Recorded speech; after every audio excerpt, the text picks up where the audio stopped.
Saskia Van Uffelen, bonjour. Vous venez d'être désignée femme IT de l'année, mais surtout vous partez en croisade pour inciter les jeunes à se lancer dans des études informatiques. Alors dites-nous, comment augmenter l'attrait du secteur IT auprès des jeunes ?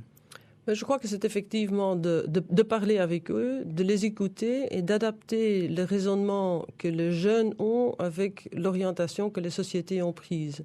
On se parle pas au même niveau. Et donc, on ne se comprend pas. Et donc, bien évidemment, on ne peut pas se motiver, ni l'un ni l'autre, pour travailler ensemble. Et d'où viennent alors ces préjugés à l'égard des professions informatiques ? Vous avez parlé lundi, vous avez parlé de votre fils qui a une vision très caricaturale de l'informaticien. Il a 14 ans.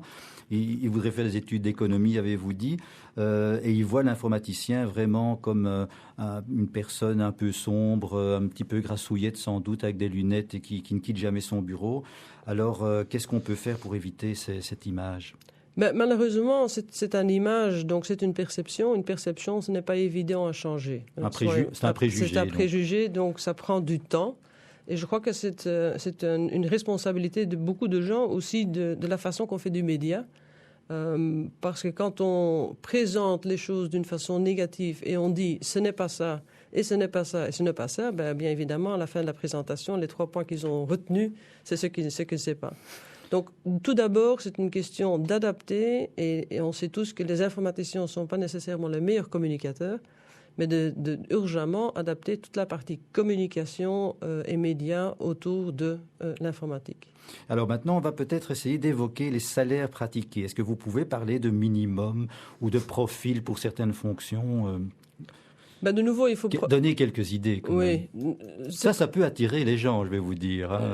Je ne sais pas parce que je ne vais pas connaître les salaires pour mon fils qui a 14 ans maintenant dans 10 ans. Donc je ne peux pas les estimer maintenant. Je sais une chose, c'est qu'on a eu des années folies. Dans l'informatique, tout était possible. Et bien évidemment... Et il y avait à ce moment-là une grande rotation du personnel. Exactement, parce que c'est un cercle vicieux. Comme il n'y a pas assez de gens, l'un essaie de recruter la personne de l'autre. Et comment est-ce qu'on l'a fait dans les années précédentes ? C'est en augmentant le salaire. Donc aujourd'hui, on est dans une situation qui n'est plus tenable pour différentes raisons. Premièrement, le client ne veut plus payer.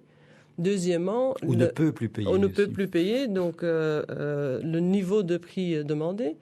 Deuxièmement, il y a quand même une concurrence pour certaines valeurs bas de gamme dans les pays de l'Est et les Asiatiques. Il ne faut pas le nier non plus. Donc ça veut dire qu'on doit se reformer dans des valeurs ajoutées plus importantes. Vous parlez en fait de tous les centres d'appel, par exemple, ou bien... Les centres d'appel, mais même les centres de développement, des centres d'analyse. On essaye effectivement de faire de l'externalisation de toutes les activités de base.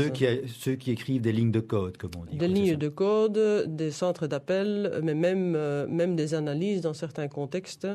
Et je ne fais pas de jugement au niveau de la qualité par après, mais il y a quand même une concurrence au niveau de prix. Donc je crois que le secteur a été monté à un niveau tel qu'il n'est plus tenable dans le contexte financier maintenant, premièrement. Deuxièmement, et ça pour moi c'est une inquiétude plus importante parce que je n'ai pas la solution, c'est que la génération suivante a une façon de vivre qui est complètement différente. Et donc d'avoir des journées de 9 à 15 ou 17 heures n'est plus nécessairement le même scope demain. Et aujourd'hui, on fait beaucoup de détachement de personnel. On met la disponibilité d'une certaine compétence. Une journée est entre 9 heures et 17 heures. Mais la génération de demain veut avoir des demi-journées, veut avoir du home working. Donc il faut revoir tout le modèle, inclut le client, le consultant et l'employeur. Et donc, le niveau de salaire va dépendre du nouveau modèle qui va être défini. Et plus globalement, alors, est-ce qu'on peut dire que par rapport aux autres secteurs, on gagne plus, moins ou à peu près la même chose que dans d'autres secteurs que l'informatique ? Il y a toujours des exceptions dans les deux sens. Il y a des profils qui sont payés trop cher, il y en a qui ne sont pas payés assez.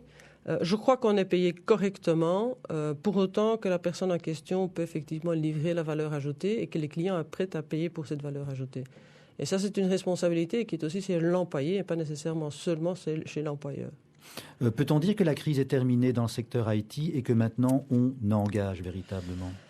Normalement, j'ai un caractère très positif, mais je ne crois pas que... J'ai entendu un long soupir qui va passer d'ailleurs sur antenne. Oui, voilà. Je ne crois pas que la crise est terminée, dans ce sens que le changement du business model qu'on doit chercher on n'a même pas encore démarré. Donc ça veut dire que si une crise est liée à une transformation, les transformations dans les sociétés en informatique ne sont pas encore terminées parce que la transformation chez les clients ne sont pas terminées. Tout le monde veut effectivement optimiser beaucoup plus le fonctionnement chez nos clients. Donc ça veut dire on retourne vite entre le vrai métier du client et l'informatique, la solution informatique. Et donc, toutes ces transformations ont encore un impact sur les sociétés informatiques. Eh bien, on va terminer sur ce point et demain, nous verrons ce que vous mettez en œuvre pour inciter les jeunes à embrasser une carrière IT. À demain. À demain.